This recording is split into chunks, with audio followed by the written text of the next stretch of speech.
ಓಂ ನಮಃ ಶಿವಾಯ. ವೀಕ್ಷಕರೇ, ಜ್ಯೋತಿಷ್ಯ ಜೈಹೋ ಯೂಟ್ಯೂಬ್ ಚಾನಲ್ಗೆ ಸ್ವಾಗತ. ಇವತ್ತಿನ ವಿಷಯ ಕಟಕ ರಾಶಿ. ಕಟಕ ರಾಶಿಯ ಮೇಲೆ ಶನಿ ಪ್ರಭಾವ.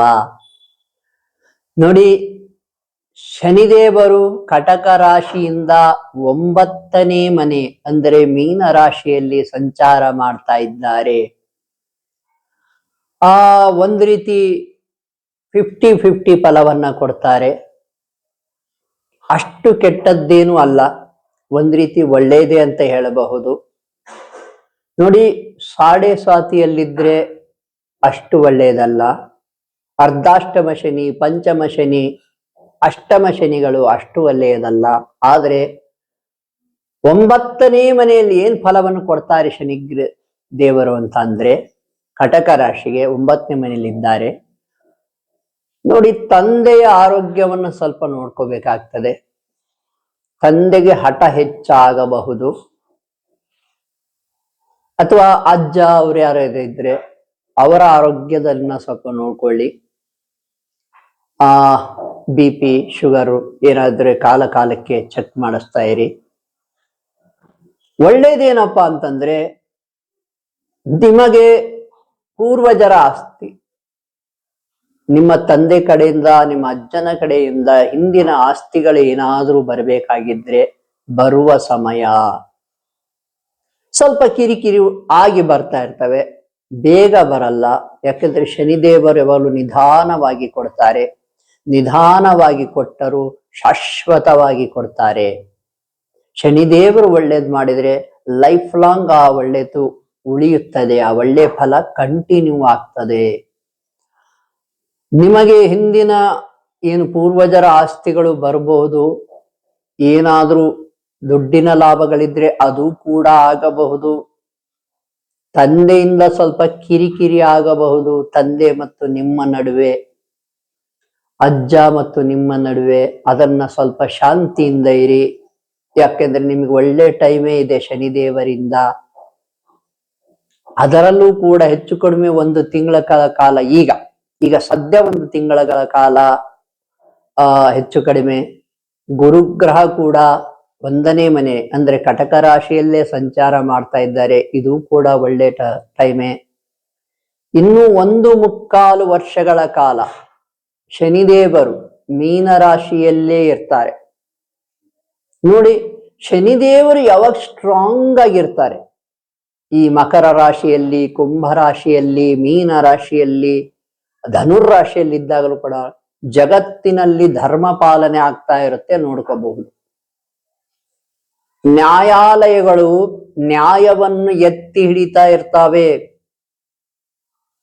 ನೀವು ಸುಮ್ಮನೆ ಇಡೀ ಭಾರತದಲ್ಲಿ, ಜಗತ್ತನ್ನ ಬಿಡ್ಬಿಡಿ, ಇಡೀ ಭಾರತದಲ್ಲಿ ನೀವು ನೋಡ್ಕೊಳ್ಳಿ, ನ್ಯಾಯಾಲಯಗಳು ಎಷ್ಟರ ಮಟ್ಟಿಗೆ ನ್ಯಾಯವನ್ನು ಎತ್ತಿ ಹಿಡಿತಾ ಬಂದ್ರೆ ಆ ನ್ಯಾಯಕ್ಕೆ ಯಾವಾಗಲೂ ಜಯವಾಗ್ತಾ ಇರುತ್ತೆ ಶನಿದೇವರು ಸ್ಟ್ರಾಂಗ್ ಆಗಿದ್ದಾಗ.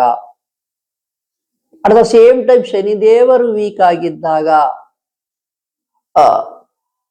ಧರ್ಮಕ್ಕೆ ಸೋಲಾಗುವ ಸಮಯನೂ ಬರ್ತಾ ಇರಬಹುದು. ಹಾಗೆ ನೋಡಿ, ಈಗ ಶನಿದೇವರು ಸ್ಟ್ರಾಂಗ್ ಆಗಿರೋದ್ರಿಂದ ನ್ಯಾಯಾಲಯಗಳಲ್ಲಿ ನ್ಯಾಯವನ್ನು ಎತ್ತಿ ಹಿಡಿಯುವ ಕೆಲಸ ಆಗ್ತಾ ಇರ್ತಾರೆ. ಯಾರ್ಯಾರು ಕರ್ಮಗಳನ್ನು ಮಾಡಿರ್ತಾರೆ ಅವ್ರಿಗೆ ಶಿಕ್ಷೆ ಆಗ್ತಾ ಇರುತ್ತೆ. ನೋಡಿ, ಇದೆಲ್ಲ ಹಿಂದಿನ ಜನ್ಮಗಳ ಕರ್ಮ ಆಗಿರ್ತದೆ. ನೋಡಿ, ಅದರಲ್ಲೂ ಕೂಡ ಯಾವುದೇ ರಾಶಿ ಆಗಿರ್ಲಿ, ಒಂದು ವಿಶೇಷ ವಿಷಯವನ್ನು ತಿಳಿಸ್ತೇನೆ. ಕಟಕ ರಾಶಿ ವಿಷಯ ಆಮೇಲೆ ಮುಂದುವರಿಸ್ತೇನೆ. ಯಾವುದಾದರೂ ರಾಶಿ ಆಗಿರ್ಲಿ ನಿಮ್ದು, ನೀವು ಮಾರ್ಚ್ 15ರಿಂದ ಏಪ್ರಿಲ್ 15 ಒಳಗೆ ಹುಟ್ಟಿದ್ದರೆ, ಅಂದ್ರೆ ಮೀನ ರಾಶಿಯಲ್ಲಿ ಸೂರ್ಯಗ್ರಹ ಇರ್ತದೆ, ಅಲ್ಲಿ ಶನಿದೇವರ ಒಂದು ಸಂಚಾರ ಆಗ್ತಾ ಇದೆ. ಯಾವುದೇ ರಾಶಿ ಆಗಿದ್ರು ಕೂಡ ಶನಿದೇವರು ಸೂರ್ಯನ ಮೇಲೆ ಸಂಚಾರ ಮಾಡ್ತಾ ಇದ್ದಾಗ, ಸೂರ್ಯ ಇರುವ ಜಾಗದಲ್ಲಿ ಸಂಚಾರ ಮಾಡ್ತಾ ಇರೋದ್ರಿಂದ ಒಂದು ರೀತಿ ತೊಂದರೆಗೊಳಪಡ್ತೀರಾ. ಕಾನೂನಾತ್ಮಕವಾಗಿಯೋ ಅಥವಾ ಸರಕಾರದಿಂದಲೋ ಅಥವಾ ರಾಜಕೀಯವಾಗಿಯೋ ನೀವು ಹಿಂದೆ ಏನಾದ್ರೂ ತಪ್ಪು ಮಾಡಿದ್ರೆ ಅಲ್ಲಿ ಶಿಕ್ಷೆ ಆಗ್ತದೆ. ಅಥವಾ ನಿಮ್ಮ ಕೆಲಸಗಳು, ಸರ್ಕಾರಿ ಕೆಲಸಗಳು ತುಂಬಾ ಡಿಲೇ ಆಗ್ತದೆ, ಬಹಳ ಕಷ್ಟದಾಯಕವಾಗಿ ನಡೀತಾ ಇರ್ತವೆ. ರಾಜಕೀಯವಾಗಿ ಒತ್ತಡಗಳು ಬಂದಿರಬಹುದು ನಿಮ್ಮ ಮೇಲೆ. ಹೀಗೆಲ್ಲ ಆಗ್ತಾ ಇರುತ್ತೆ. ಮಾರ್ಚ್ 15ರಿಂದ ಏಪ್ರಿಲ್ 15 ಯಾರು ಹುಟ್ಟಿರ್ತಾರೋ ಅವರಿಗೆ ಸೂರ್ಯ ದೇವರು ಹೆಚ್ಚು ಕಡಿಮೆ, ಒಂದಿನ ಹೆಚ್ಚು ಕಡಿಮೆ ಇರ್ಬೋದು, ಸೂರ್ಯ ದೇವರು ಮೀನ ರಾಶಿಯಲ್ಲಿರ್ತಾರೆ.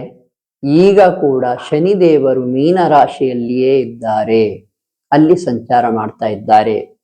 ಇನ್ನು ಕಟಕ ರಾಶಿಗೆ ಮತ್ತೆ ಬರ್ತೇನೆ. ಕಟಕ ರಾಶಿಗೆ ಒಂದು ರೀತಿ ಒಳ್ಳೆಯದನ್ನೇ ಮಾಡ್ತಾ ಇದ್ದಾರೆ ಶನಿದೇವರು. ಹೇಳಿದೆ, ಆಸ್ತಿಗಳು ಬಂದು ಬಿಡ್ಬೋದು, ಲಾಭ ಭಾಗ್ಯ ಸ್ಥಾನದಲ್ಲಿದ್ದಾನೆ, ಲಕ್ ಬಂದ್ಬಿಡ್ಬೋದು, ಅದೃಷ್ಟ ಒಲಿಯುವ ಸಮಯ ನಿಮಗೆ. ಅದೃಷ್ಟ ಬರುತ್ತೆ ಅಂದರಲ್ಲ, ಹಾಗೆ ನಿಮ್ಗೆ ಅದೃಷ್ಟ ನಿಮ್ಮನ್ನು ಹುಡುಕಿಕೊಂಡು ಬರುತ್ತದೆ. ಸ್ವಲ್ಪ ನಿಧಾನವಾಗಬಹುದು. ಹಿಂದಿನ ಜನ್ಮದಲ್ಲಿ ಅಥವಾ ಈ ಜನ್ಮದಲ್ಲಿ ನೀವು ಪುಣ್ಯದ ಕೆಲಸಗಳನ್ನು ಮಾಡಿದ್ದರೆ ಲಕ್ ನಿಮ್ಮನ್ನ ಹುಡುಕಿಕೊಂಡು ಬರುತ್ತದೆ, ಅದೃಷ್ಟ ನಿಮ್ಮ ಮನೆ ಬಾಗಿಲಿಗೆ ಬರುತ್ತದೆ. ಹಾಗೆಯೇ ನೋಡಿ, ಶನಿದೇವರು 3ನೇ ದೃಷ್ಟಿಯಿಂದ 11ನೇ ಮನೆ ನೋಡ್ತಾ ಇದ್ದಾರೆ, ಸರ್ವ ಲಾಭವನ್ನು ನೋಡ್ತಾ ಇದ್ದಾರೆ. ಲಾಭಗಳಾಗಬಹುದು. ನಿಮ್ಮ ಅಣ್ಣ ಅಥವಾ ಅಕ್ಕ ಅಥವಾ ಗೆಳೆಯರ ಕಡೆಯಿಂದ ಆಗಬಹುದು. ಲಾಭ ಅಂದ್ರೆ ಇನ್ವೆಸ್ಟೆಡ್ ಎಲ್ಲ ಲಾಭವನ್ನು ಕೊಡ್ತಾ ಇರ್ತವೆ. ಈ ರೀತಿ ವಿಶೇಷವಾಗಿ ಧನಲಾಭವೇ ಆಗ್ತದೆ, ಭೂಲಾಭವೂ ಆಗಬಹುದು. ನೋಡ್ಕೊಳ್ಳಿ, ಇದನ್ನು ಸದುಪಯೋಗ ಪಡಿಸಿಕೊಳ್ಳಿ.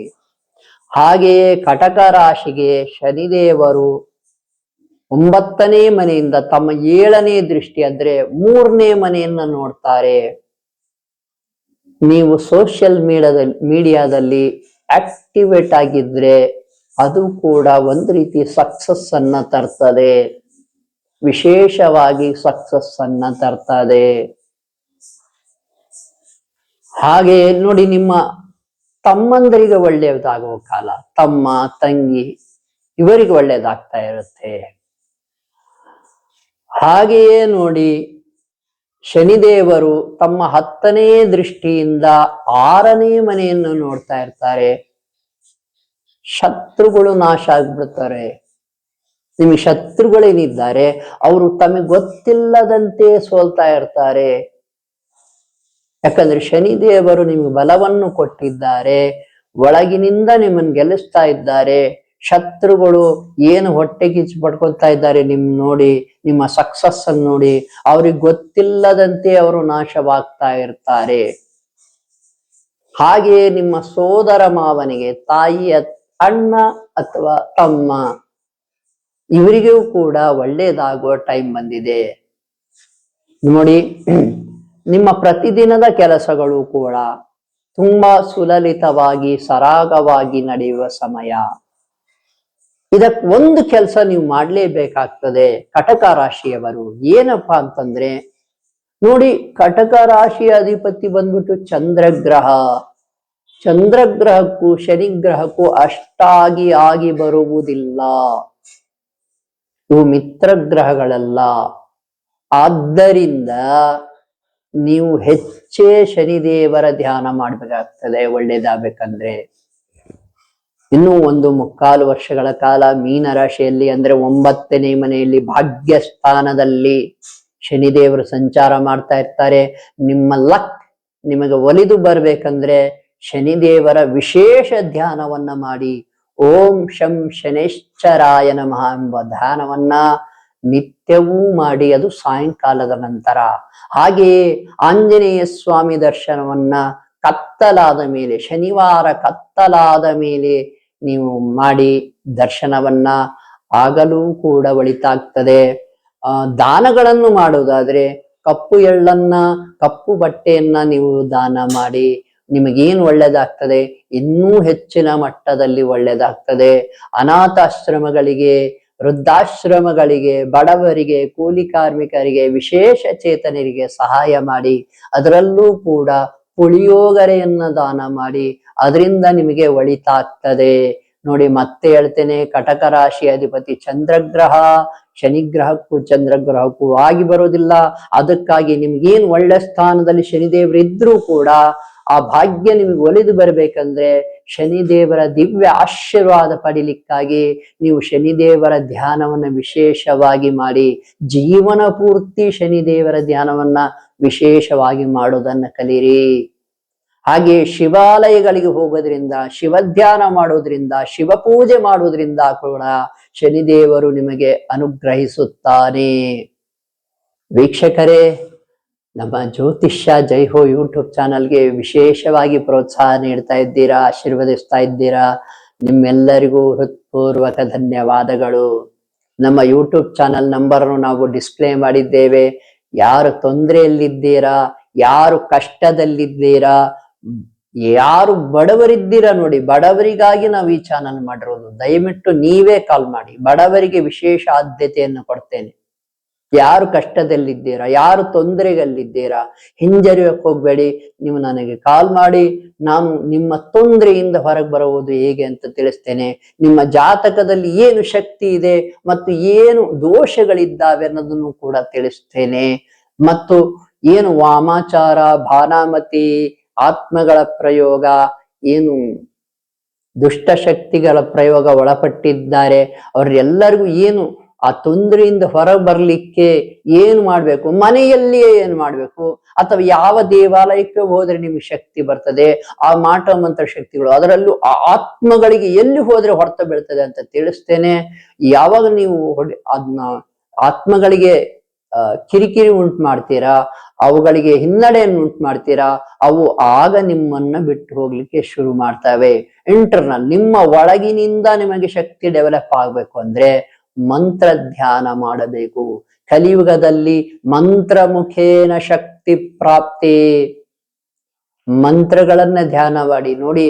ಋಷಿ ಮುನಿಗಳ ಶಕ್ತಿ ಮಂತ್ರಗಳಿಂದ ಅಲ್ವಾ, ಭಗವಂತನನ್ನೇ ಒಲಿಸಿಕೊಂಡು ಬಿಟ್ರಲ್ವಾ.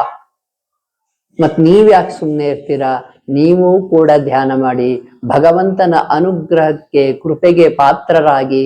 ಯಾವಾಗ ನಿಮಗೆ ಶಿವನ ಆಶೀರ್ವಾದವೋ, ವಿಷ್ಣುವಿನ ಆಶೀರ್ವಾದವೋ, ಆದಿಶಕ್ತಿಯ ಆಶೀರ್ವಾದವೋ ಸಿಗ್ತದೆ, ಆಗ ಈ ತೊಂದರೆಗಳು ಏನು, ಈ ಆತ್ಮಗಳು ನಿಮಗೆ ಏನು ಮಾಡೋಕ್ ಸಾಧ್ಯ ಹೇಳಿ? ಯೋಚನೆ ಮಾಡಿ. ಒಬ್ಬರು ಮನೆಯಲ್ಲಿ ಯಾರಾದರೂ ಒಬ್ಬರು ವಿಶೇಷವಾಗಿ ಒಂದು ದೇವರ ಆಶೀರ್ವಾದವನ್ನು ಪಡ್ಕೊಂಡ್ಬಿಡಿ, ಇಡೀ ಮನೆಯನ್ನೇ ನೀವು ಕಾಪಾಡಿಕೊಳ್ಳಬಹುದು. ಮನೆಯನ್ನ ಸಕ್ಸಸ್ ಹತ್ರ ನೀವು ತಗೊಂಡು ಹೋಗಬಹುದು. ಇಷ್ಟ ಹೇಳ್ತಾ ಈ ವಿಡಿಯೋವನ್ನು ಮುಗಿಸ್ತೇನೆ. ವೀಕ್ಷಕರೇ, ಶುಭವಾಗಲಿ.